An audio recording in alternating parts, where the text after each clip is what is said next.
Պետրոս Դուրյան 1851-1872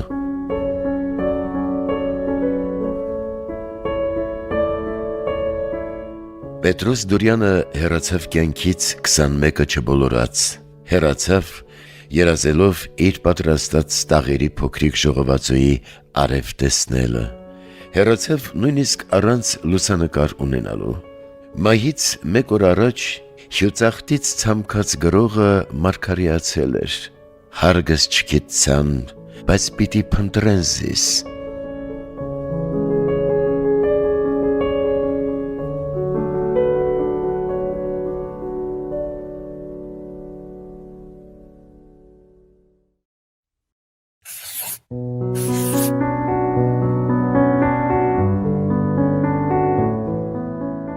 Դուրյանի մասին առաջին հիմնավոր ուսումնասիրությունը կատարվել էր հայ գրականության բազմարդյուն մշակ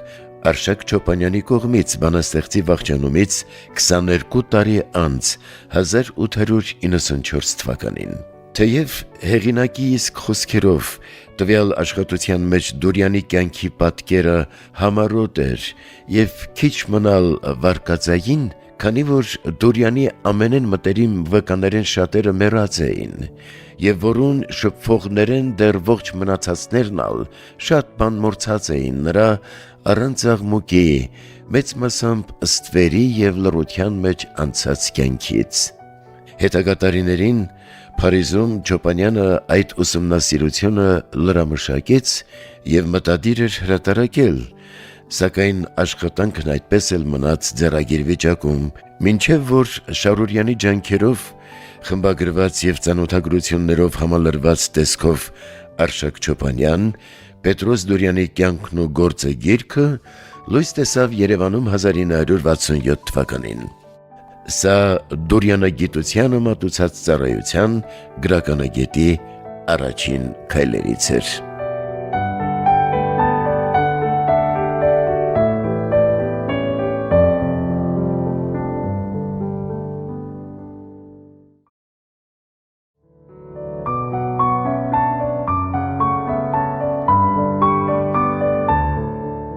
Տաղերի փոքրիկ ժողովածուի արև տեսնելու բանաստեղծի համեստ երազանքը թերևս ճշմարտապես և ամբողջապես պիտի իրականանար Դուրյանի վախճանումից ուղիղ 100 տարի անց։ Շարուրյանի աշխատասիրությամբ 1971 և 1972 թվականներին լույս է տեսնում Պետրոս Դուրյանի երկերի ժողովածուի գիտական հրատարակությունը 2 հատորով։ Այստեղ են ամփոփվում հեղինակի մինչ այդ հայտնաբերված բոլոր գործերը, գիտնական հետազոտողի կողմից բացահայտված առանձին պատառիկներն ու անտիպ ստեղծագործությունները, ինչպես նաև գրողին վերագրվող նյութերը։ Երկհատորյակում Դուրյանի բոլոր գործերը ներկայացվում են զտված տարբերակով, մատնանշելով մինչ այդ տպագրված աղավաղումները։ Երկերի ժողովածուի առաջին հատորում ներառված են Պետրոս Դուրյանի տաղերը, հրապարակախոսությունները, նամականին ու դամբանականը, իսկ երկրորդում թատերգությունները։ Դուրյանի վերջին նամակը Շարուրյանը հրապարակում է առանց որևէ ուղղագրական կամ կետադրական միջամտության, որի քերականական մեղանչումները արդյունքն էին գրողի հոգեկան ծանր վիճակի։ Աշխատանքներ կատարելիս Շարուրյանը հենվել է Դուրյանի 1892-1893 թվականների և Երուսաղեմյան ժողովածուների տեքստերի վրա, դրանք ստուգելով ու ճշգրտելով ըստ տարբեր ժամանակներում պարբերական մամուլում տպագրված առանձին ստեղծագործությունների տեքստերի և Չարենցի անվան գրականության ու արվեստի թանգարանի Արշակ Չոպանյանի արխիվում պահվող հարուստ նյութերի։ Միևնույն նպատակով հետազոտողը 1869-ից 1871 թվականների լրագրերի համարների միկրոֆիլմեր է ձեռք բերում Փարիզի Նուպարյան և Վիեննայի Մխիթարյան մատենադարաններից։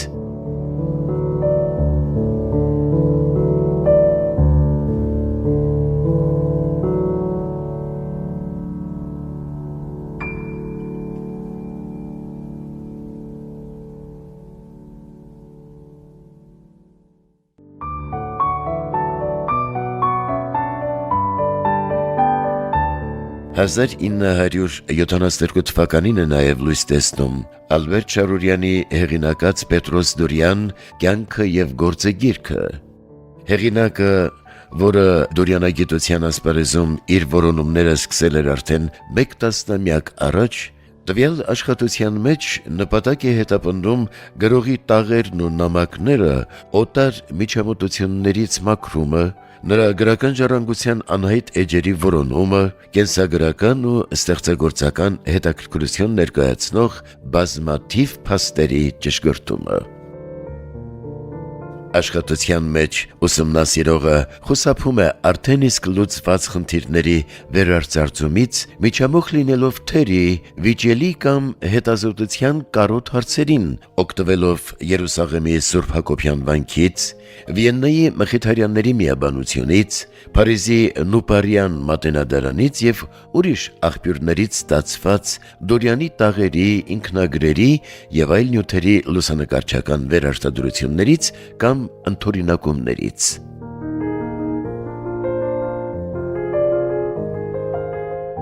Գիրքը Ալբերտ Շարուրյանի դոկտորական ատենախոսությունն է։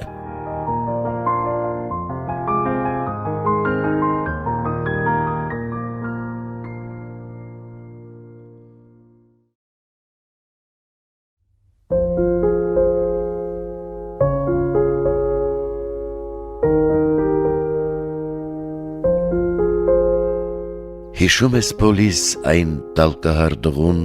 որ սիրում էր ճմել Պաղլար Պաշիում, ելնել Չամլջայի բարձունքը, հանգստանալ նոճիների ստվերում, խոկուն զբոսնել մոտա Պուրնուում, կամ ընկերների հետ լուր մխալ Վոսֆորի ափին, հիանալով քո անամպ երկնքով ու դիտելով ալիքների ծփանքը։ Հիշում ես Պոլիս, եկ պատանի ընթերցող այցելենք Կոստանդնուպոլիս, շրջենք Սկյուտարի սոխակի սիրած վայրերում, թերթենք պատանի հանճարի տխուր կյանքի էջերը, բացենք նրա գերզգացիկ հոգու ծալքերը, հոգու, որ զարնվել էր խութեխութ, որի ցավերի ցավը մնացել էր թշվառ հայրենիքը, եկ փնտրենք նրան։ Սա էլ Դորյանի նվիրված Շարուրյանի հերթական Սկյուտարի սոխակը աշխատության առաջաբանից է, որի հուզական ոգին արդեն իսկ հուշում է գրքի բովանդակությունը։ Գիրքը լույս է տեսնում 1977 թվականին։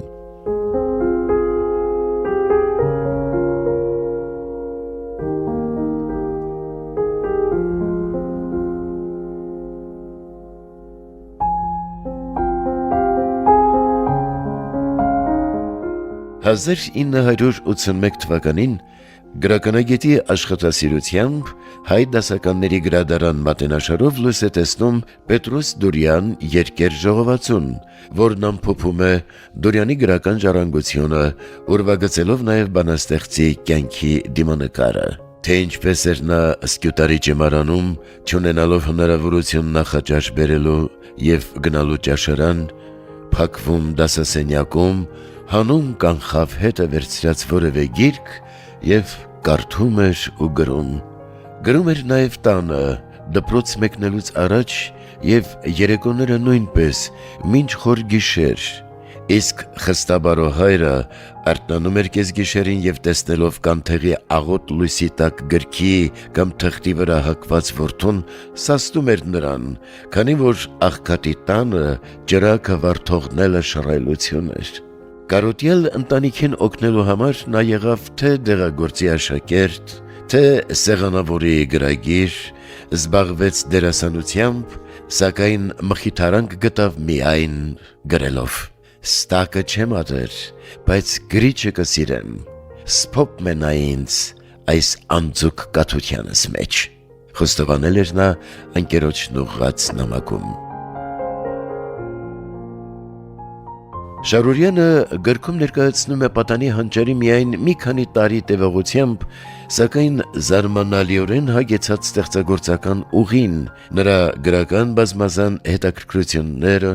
ով կատարել էր թարգմանություններ, փորձել ուժերը վիպասանության մեջ, զբաղվել հրապարակախոսությամբ, հեղինակել թատերախաղեր ու տաղեր։ Իր հայրենասիրական տաղերում Դորյանը մտաբերում էր Հայաստանի երբեմնի վառ թագը, օրվա դժբախտությունների պատճառները որոնելով ժողովրդի տգիտության և անմիաբանության մեջ, իսկ ազգային իդեալների իրագործման ամենահուսալի միջոց էր ճանաչում բարոյական գործոնները և սերը։ Քարոզելով համընդհանուր սիրո գաղափարը, Դորյանը հավատում էր, որ քրիստոնեական սերն ի վիճակի էր փրկել ոչ միայն հայ ժողովրդին, այլև համայն մարդկությանը, բայց կյանքը նրան այլ բան էր ասում։ Նա տեսնում էր ամենուրեք թագավորող ատելությունը, և որ անգամ սիրո պաշտոնյաները հոգևորականներն էին սերմանում թշնամություն ու ոխ, և այս ամենը ներհակ զգացումներ էին ծնում նրա մեջ, երկատում միտքը, մորմոքում սիրտն ու հոգին։ Սիրել է արդյոք Սկյուտարի Սոխակը, ում գրվածքներում հաճախ կինը եղել է իր երևակայության տիրուհին, երազի երբներանգ աստղը, ճաճանչոտ ծաղիկը կամ շողերի ու բույրերի թագուհին, ինչից կարելի է եզրակացնել նրա սոսկ պլատոնական սիրո մասին։ Բանաստեղծի սիրո առարկայի հարցը առեղծված էր նաև մերձավոր ժամանակակիցների, անգամ եղբոր Եղիշե Դուրյանի ու դասընկերների համար, բայց Շարորյանը այս հարցում ևս ունի իր հստակ դիրքորոշումը։ Միթե այն կույսը, որին Դուրյանը երկրպագել է, անիրական է։ Միթե նրա հիրավի մեծ պաշտամունքն ու տառապանքները սիրուց չեն ծնվել, ոչ մի պլատոնական զգացում կամ անորոշ իղձ, ոչ մի երևակայություն, որքան էլ հարուստ ու շքեղ լինի, չի կարող ծնել այն իսկական սերն ու խորունկ տառապանքը, որ գտնում ենք գրողի քերթվածներում։ Այո, Դորյանը տառապանքի բանաստեղծ էր, համամարտկային տառապանքի, և Սկյուտարի Սոխակը հայ նոր քնարերգության մեծագույն սիրերքակներից անդրանիկն էր, որ վերականգնեց մեր միջնադարյան շնշող առինքնող քնարերգության հետ պատմականորեն խզված կապը, եզրահանգում է Շարորյանը։ Երևի քիչ գրողներ կան, որոնց ճակատագիրն այնքան տխուր լիներ, որքան Պետրոս Դուրյանինը, և այնուամենայնիվ դարձյալ քիչ գրողներ կան, որոնք այնքան պաշտված լինեն, որոնց ետմահու ճակատագիրն այնքան յուրովի երջանիկ լինի, որքան նրանը, ամփոփում է Շարորյանը։ Սկյուտարի ազգային գերեզմանատանը Դորյանի շիրիմը դարձավ ուխտատեղի։ Տղաներն ու աղջիկները նրա նվիրական գերեզմանի մոտ էին շշնջում առաջին սիրո երդումները։ Ծերունիներն ու երիտասարդները երկյուղած համբույրներ էին դրոշմում բանաստեղծի մահարձանին։ Մարմարե տապանակարը ծածկվում էր սքանչացումի հուզիչ տողերով։ Տարիների հետ մեծացավ գրողի հմայքը, ամենուրեք հայրենիքում և արտերկրում հրատարակվեցին բանաստեղծի արցունքոտ տողերը, դրանք թարգմանվեցին արևմուտքի և արևելքի 14 լեզուներով։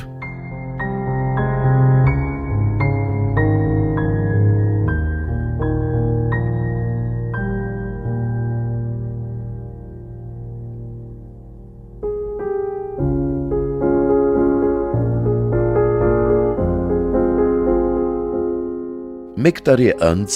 1982-ին Ալբերտ Շարորյանը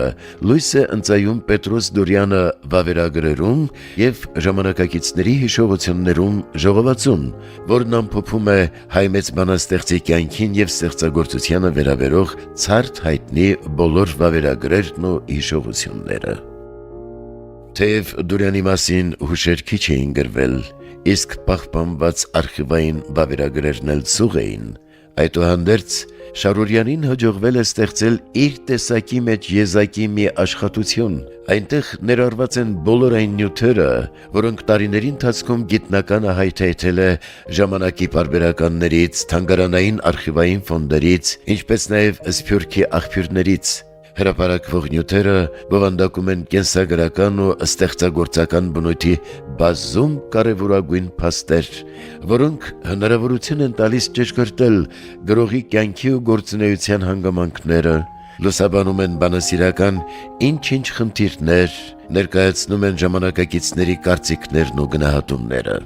Ժողովածոյում հատվածներ են զետեղվել Արշակ Չոպանյանի ու Բարսեղ Էքսերչյանի Դորյանին նվիրված հուշագրական աշխատություններից, քանի որ երկու հեղինակներն էլ 19-րդ դարի 90-ականներին գրեթե միաժամանակ ձեռնարկելով բանաստեղծի մասին իրենց ուսումնասիրությունները, օգտվել են գրողի ազգականների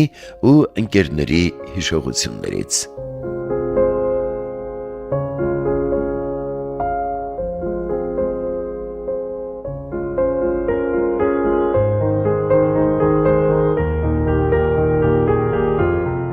Բարբերական մամուլում Դորյանի մասին Ալբերտ Շարուրյանի հրատարակած տասնյակ ուսումնասիրություններից թերևս արժե հիշատակել 1967 թվականին լույս տեսած «Ինչպես է ստեղծվել Պետրոս Դորյանի դիմանկարը» հոդվածը։ Իր համեստ բնակարանում աղքատության ու թշվառության մեջ բանաստեղծի մահը վերջապես սթափեցնում է ամենքին։ Եվ մի խումբ երիտասարդներ անվանի նկարչի են հրավիրում նկարելու մահացածի դեմքը, ով տեսնելով հյուծախտից քայքայված բանաստեղծի դիմագծերը ստիպված հրաժարվում է, թե չկրնար այդ եղծված դեմքով անկեղծ Դորյանը նորաստեղծել։ 20 տարի անց, երբ արդեն մեծացել էր Դորյանի հմայքն ու ամենքի շուրթերին էր նրա քերթվածները, կրկին խնդիր է դրվում ստեղծելու Դորյանի դիմանկարը։ Գործը նախաձեռնում է բանաստեղծի ուսուցիչ Բարսեղ Էքսերչյանը, ով նկարիչ Մկրտիչ Պարսամյանցի միջոցով Դորյանի մոր, եղբայրների, մորաքրոջ ու բարեկամների օգնությամբ ուրվագծում է բանաստեղծի դիմանկարը, քանիցս սրբագրում, մինչև որ 2 տարի անց հարազատների իսկ վկայությամբ դիմանկարը որոշակիորեն նմանություն է ձեռք բերում։ Ժամանակի մամուլը նաև հնչեցնում է քննադատություններ, թե երևակայությամբ դիմանկարներ չեն ստեղծում, ընդունելով հանդերձ, որ բարեխիղճ նկարիչը գծիմը ճշտության համար օրերով աշխատելով դաժանակիր գործ էր արել։ Նկարչի մահվան պատճառով էլ դիմանկարն ավարտին է հասցնում մեկ այլ նկարիչ։ Այսպիսով Դորյանի դիմանկարը ստեղծվել է բանաստեղծի եղբոր և ուրիշների դեմքերի ու գլուխների այլևայլ մասերի նմանությամբ, ուստիև բանաստեղծին բացարձակ նմանության մասին իհարկե խոսք լինել չէր կարող։ Օգտվելով Դորյանի դիմանկարի ստեղծման հիշատակված ուսումնասիրությունից և բանաստեղծի կյանքին, գործունեությանը, միջավայրին, տարազին, մազերի հարդարմանը և այլնին վերաբերող Դորյանագետի տրամադրած ստույգ տվյալներից 20-ամյա պատանու դիմապատկերը վերստեղծվում է արդեն մարդաբանական ու գանգաբանական գիտական սկզբունքներով։ Ճանաչված սրտաբան, անատոմ մարդաբան Անդրանիկ Ճաղարյանի կողմից։ Շարուրյանը խմբագրում է նաև նշված աշխատանքների մասին 1971 թվականին լույս տեսած Պետրոս Դորյանի դեմքի վերականգնումը գիրքը։